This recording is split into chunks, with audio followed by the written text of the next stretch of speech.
आज जो है मैं एक सूत्र बताने वाला हूँ। दारू की माँ चोदना अगर सीखना है तो आप लोग को बता रहा हूँ, मतलब D3 का प्रयोग करिए। कहना है हमारा कि पहले दारू लीजिए इतना गांड भर, जितना गांड में आपकी औकात हो उतना पीजिए। पहले इतना दारू लीजिए, फिर गांड भर पानी मिलाइए, जितना तक आपका लान डूब जाए उतना।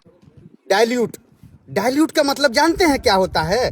डाइल्यूट का मतलब कि पहले दारू अगर इतना है तो पानी गांड भर होना चाहिए, कि मतलब पूरा भर जाए। फालतू गतिविधियां हैं उनकी माँ चूत जाएगी तो वो बच जाएंगे, आपका लीवर किडनी लौड़े लगने से बच जाएगा।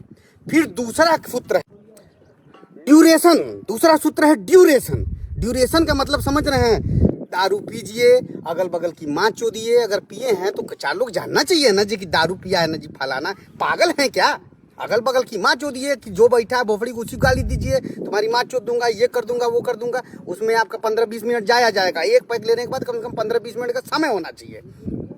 तो जब पूरा समय लेंगे तो आपकी लीवर की मांद नहीं चूदेगी। जब माँ नहीं चूदेगी तो आप सिस्टम से रहेंगे, हमेशा राजा की तरह पियेंगे। तीसरा डाइट पे आइए। तीसरा जो कार्यक्रम है वो डाइट है। तीसरा है डाइट। डाइट में जो है चिकन का कलेजी लीजिए, पथरी लीजिए, इसका आण लीजिए, लाण लीजिए, मतलब जो भी है मांस का जो है प्रयोग करिए। काजू खाइए, किशमिश उशमिश मत खाइएगा, नहीं माँ छूट जाएगी। किशमिश जो है भोसड़ी का ठर्रा में डलाता है, क्योंकि वो भोसड़ी के अंगूर का होता है। पियेंगे अंगूर तो लान